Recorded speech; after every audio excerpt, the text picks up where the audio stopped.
আচ্ছা দাদা, গাছের নিচে কি কেউ এসি লাগিয়ে দিয়েছে? বাইরে 40 ডিগ্রি তাপমাত্রায় মানুষ কাবাব হয়ে যাচ্ছে, আর এখানে তো এসে মনে হচ্ছে যেন কোনো এসি মলে চলে এসেছি। আরে এসি না রে পাগলি, এটা হলো গাছের নিজের ম্যাজিক। ম্যাজিক?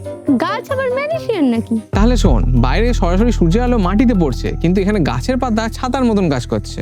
সূর্যের আলো মাটিতে পৌঁছাচ্ছেই না। তাহলে গাছ হলো প্রকৃতির ছাতা?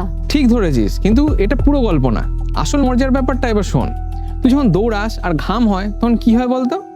কি আবার হয়? ঘাম শুকিয়ে ঠান্ডা লাগে? এক্স্যাক্টলি, গাছ এটাই করে। গাছের পাতায় থাকে ছোট ছোট ছিদ্র। এই ছিদ্র দিয়ে সারাদিন গাছ জলীয় বাষ্প বার করে। বিজ্ঞানের ভাষায় একে বলা হয় বাষ্পমোচন। মানে গাছও ঘামে? তা বলতে পারিস। জলীয় বাষ্প বাতাসের আশেপাশে তাপমাত্রাকে শুষে নেয়। শুষে নিয়ে গাছের চারপাশে প্রকৃতিকে করে তোলে ঠান্ডা। ও, তাই জন্যই মনে হয় গাছের নিচে বসলে প্রকৃতি যেন এসি চালিয়ে দিয়েছে। একদম, একটা বড় গাছ দিনে শত শত লিটার জলকে বাষ্পে পরিণত করতে পারে, যার ফলে আশেপাশের তাপমাত্রা প্রায় কয়েক ডিগ্রি অবধি কমে যেতে পারে। কিন্তু আমরা নির্বোধের মতন এই গাছকে কেটে ফেলছি।